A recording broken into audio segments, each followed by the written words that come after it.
Yeah, the biofilm is the bacteria. That's a lot, Doc. Yes. So, so nakita mo naman na when you do the, when you check that, but look at after. Wow.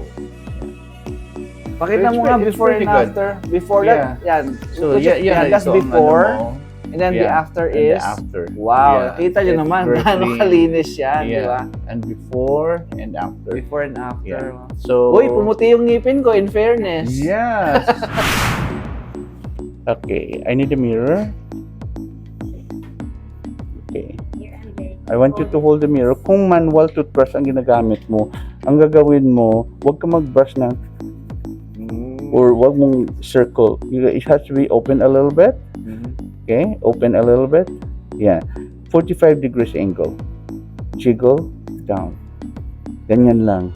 Huwag mo yan gums mo kasi ang gum natin is very sensitive yan. So, ang nangyari dito sa iyo, madami mong abrasion because when you brush, you're rushing. Yan. So, that's not a good way to brush your teeth. Ganyan, 45 degrees down. Yan. Okay?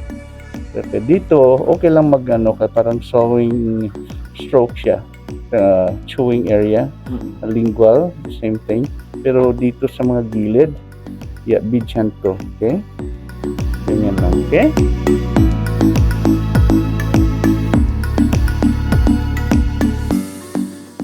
Are you looking for a great smile and also a healthy white teeth?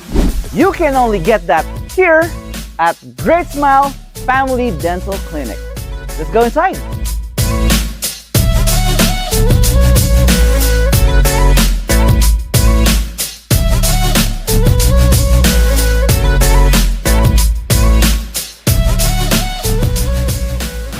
What's up mga kabalen? So another day, another vlog na naman para sa atin. And syempre, we do not forget to thank God for giving us another opportunity para makapag-vlog sa araw na ito. Ayan.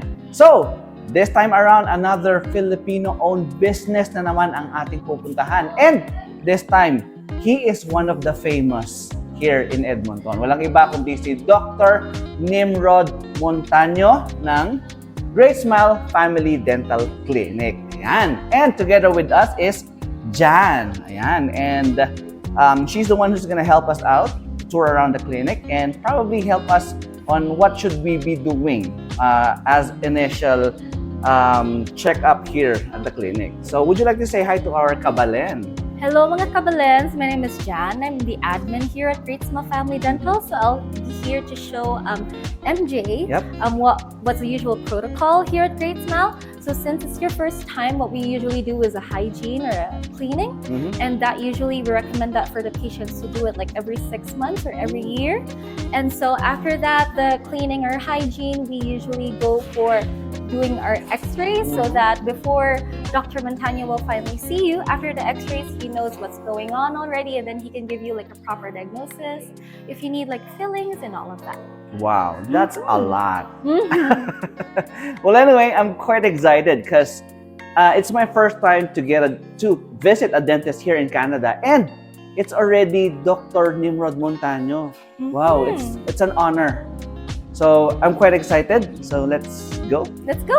All right. All right, so we are here now at the first step, and we have a machine here in our back. What does this machine do, po? So this is the panoramic x-ray. So this is the x-ray that goes around your face, and it's taking the x-ray of the entirety of your teeth. So we have our hygienist, Mitch, here to take over. Hello.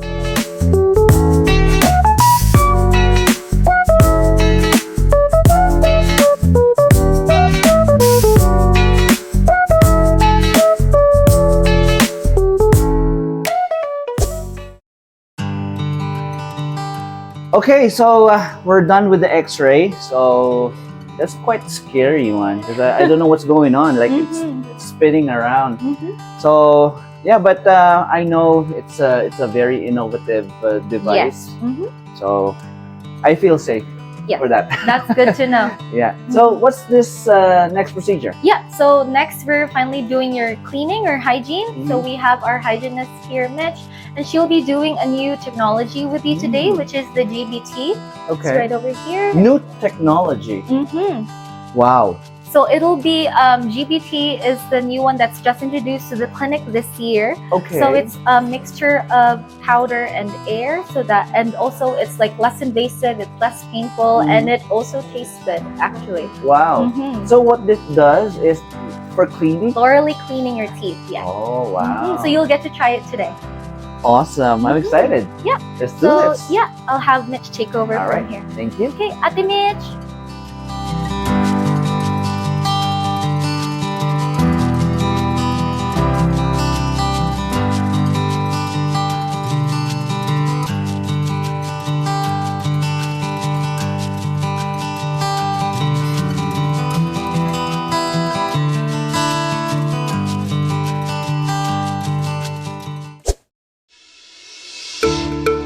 Whew, that was like very new experience for me, yung GBT. Mhm. So, talagang napaka-innovative nitong device na to, no? Yes. And I haven't felt any grinding sensation. Mhm. Yung nakakangilo. Mhm. So, ano siya how I describe it is parang pressurized water and air.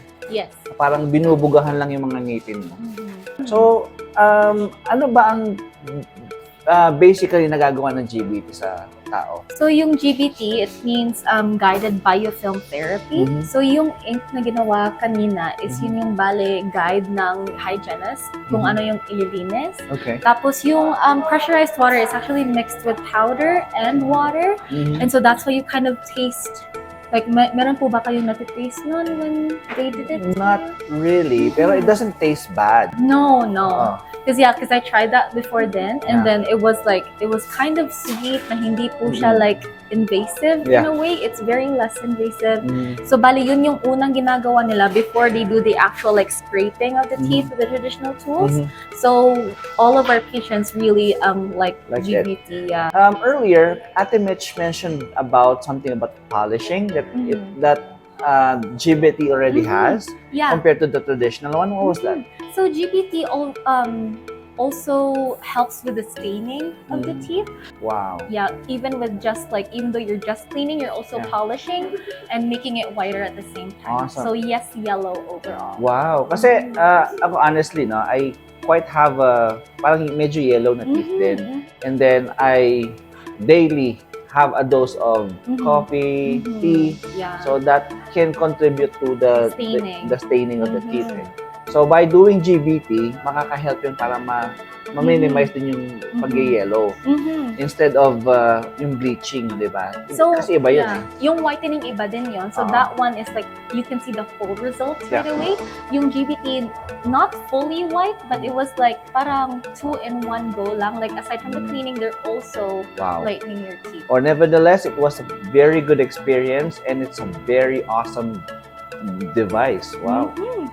Okay, so what's next, Jan? So next, we will have Dr. Montaño check your overall teeth. Okay, so finally, we're headed to Dr. Nimrod na. Let's Yay! go. Mhm. Okay, hi Jan. So we're going upstairs here. It's right over here. Okay, so this is where Dr. Nimrod's office is, right? So this is where he sees all of his patients, right at the second floor. Okay, so let's go up. Mhm. So diretso lang. Mhm. Wow, ganda naman dito. Grabe, ang daming mga pictures. Oh, these are the concerts that he sponsored, right? Yes. So through Wow. the years, he has all the Okay. pictures of all of them here. That's great. We have Angeline Quinto. We have, who's this? Oh, it's Jen Constantino. Mhm. Wow. Very supportive si Doc sa mga ganyan, no? Mhm. Wow. And, ay nako. Nako. Kahit saan na lang talaga, JT, kahit saan na lang talaga nandyan yung pagmumukha mo. Ayan. So nakita sa skin lure, nakita pa kita dito, nakita pa kita sa Lucky Supermarket. Kahit saan na lang, grabe naman JT to. Oh. Ayan, no? Wow, di ba? Gwapo. Alright. Alright, nice to see you here, JT. Okay. Okay, so right now, we'll have another x-ray po. Yung mga detail naman. Kasi kanina we had a parang whole teeth x-ray paikot. So this time naman, magdi-detail tayo doon sa mga mismong particular teeth na para makita natin kung meron silang cavity or whatsoever para mas ma-treat or mabigyan ng proper diagnosis. Alright. So ganito sa Great Smile, no? Talagang detailed ang ginagawa nila. Hindi lang basta-basta titignan ka, check up ka. Talagang they make sure that you have the proper treatment by doing some series of x-rays. Nice.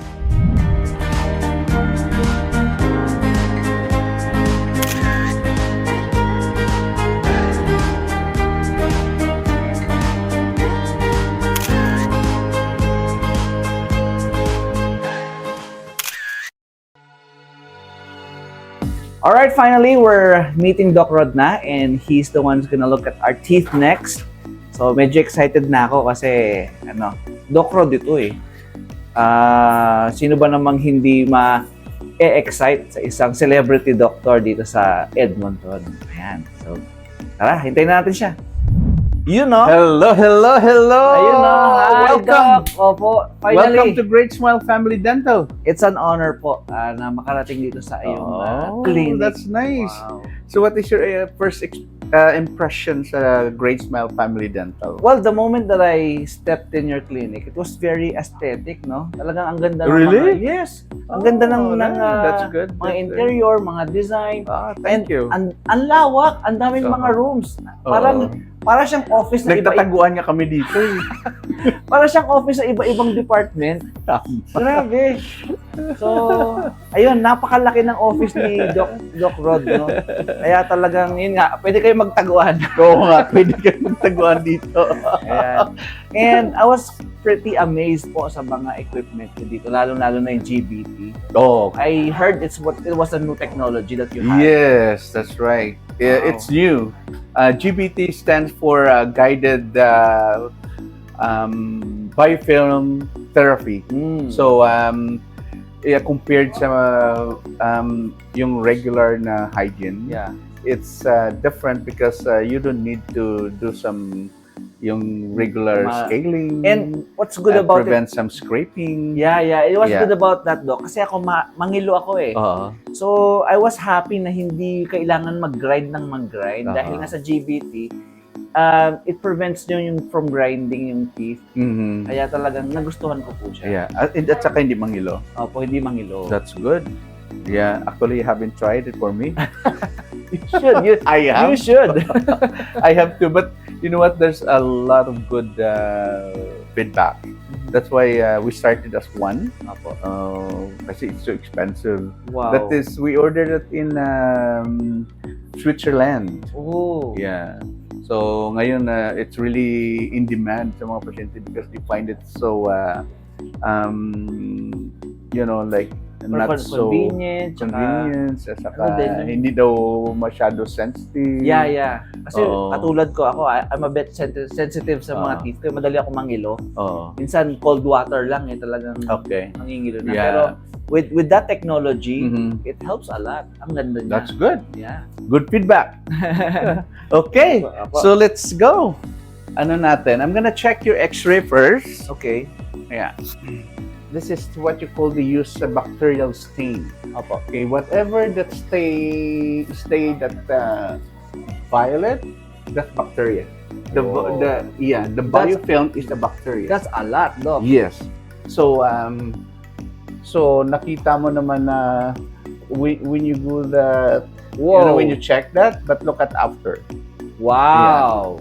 Yeah. Pakita So mo nga it's before and pretty good. after. Before that, yan. So That's ito ang before. ano mo. And then the after And is, the after. wow, Yeah, kita nyo it's naman, very gaano clean. kalinis yan, di Yeah. ba? And before and after. Before and after. Yeah. So Uy, pumuti yung ngipin ko, in fairness. Yes. Ang linis ng ipin. Maano ka mag-brush? You're too hard when you brush. Yeah, too aggressive. Kaya yung yung gum mo, umangat. At saka kasi yung area sa where the gum line is very thin na area yan. So, nakalagyan. Okay, so ang nangyari, yung gum recede. Bumaba siya. So once nga ma-expose to siya, itong area to, manipis yan ang enamel. So once nga recede yung gum mo, ito, itong enamel, it's very thin, so madali siya mapudpud.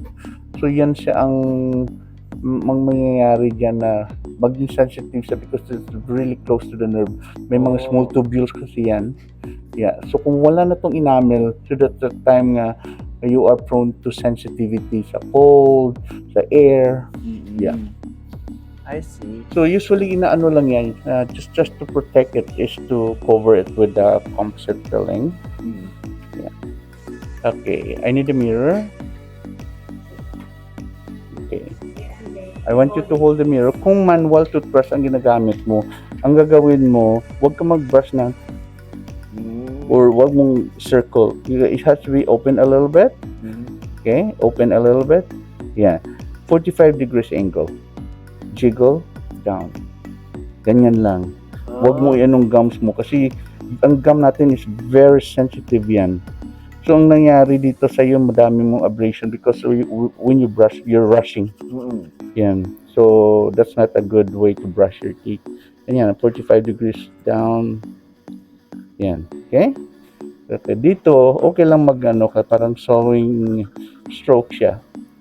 Chewing area, lingual, the same thing. Pero dito sa mga gilid, yeah, bidyanto, okay? Ganyan lang, okay? Okay, so good. Wow, yes. Actually, Doc, those were good tips, no? Especially yung proper way of brushing. I never knew that. Alam ko kasi ganyan lang, yung mga normal. Especially if we're rush, we are brushing too hard, aggressively.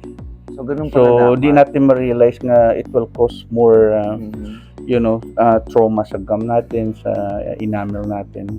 Kasi maski dila lang natin, magninipis yung enamel natin, especially if you're eating like mga sour, mga sour food, mga spicy food, like an egg. Yung egg, okay? Yung egg, ilagay mo yan sa vinegar, mag-soften yung egg, yung shell. The same thing with our enamel. Wow. Yeah. Pala yun. Yung magsak ka ng lemon, mag-ano ka ng vinegar, maano rin yan ang enamel natin. Yeah. Especially pagka acid talaga like lemon vinegar, kailangan water rinse muna. Oo. Advisable na you don't have to brush after you eating this kind of food or that kind of drink, mga vinegar or sour something, kasi nag-soften yung enamel natin. Siguro mga 20 minutes you can brush your teeth, but rinse your mouth after. So, there you go mga kabalan. It was a very excellent tip na pagka halimbawa kumakain ka ng mga mahilig tayo magsawsawan, like yung mga vinegar, yung mga kalamansi, and all, yung mga maaasim, pagkatapos mong kumain, advice pala ni Doc, magmumog ka kagad. Huwag mo nang hintayin na mamayang gabi ka pa mag-toothbrush or what, kasi yun nga, nag-destroy siya ng enamel mo. Dahil nga acidic siya. Yeah. So, yun. So, take off your glasses. Yeah. Wow. Put your head back. Remove your glasses. Oh, sorry. Yeah. Close your eyes. Oh, parang napaano ka kay Dr. Parang nasa skin lure ako. Nasa skin lure ka. Yeah. Alright, so that's it. Wow, it was a very different experience, no? I've been to a lot of the dentists sa Pilipinas, and this is the first time that I have experienced yung GBT, yung way of treating, yung way ng pag-treat ni Doc Nimrod. Talagang kakaiba. So alam mo talagang hindi ito basta-basta dental clinic lang. Wow. So I felt special. I felt talagang valued dito. Yes, and talagang very advanced yung mga technology and mga procedure nila dito. Wow. Thank you so much. At talagang I appreciate yung pagtanggap sa akin dito sa Great Smile. Of course, yeah. We're glad you're having a good time dito po sa Great Smile. Alright. So, sa mga naghahanap po ng doctor talaga na talagang alam kung ano yung ginagawa niya, and talagang multi-awarded ito si Doc. Nakita niyo naman yung mga plaques niya, yung mga certificates niya doon sa may stairway nila, kasi talagang pinag-aralan niya, talagang marami siyang knowledge about dito sa sa dentistry. Of course. So, thank you so much, Doc Nimrod. I appreciate what you've done to me. And sa uulitin po, babalik po tayo. Alright? So once again, mga Kabalen, this is MJ Mendoza and you are watching Kabalen in Canada. Bye! Bye!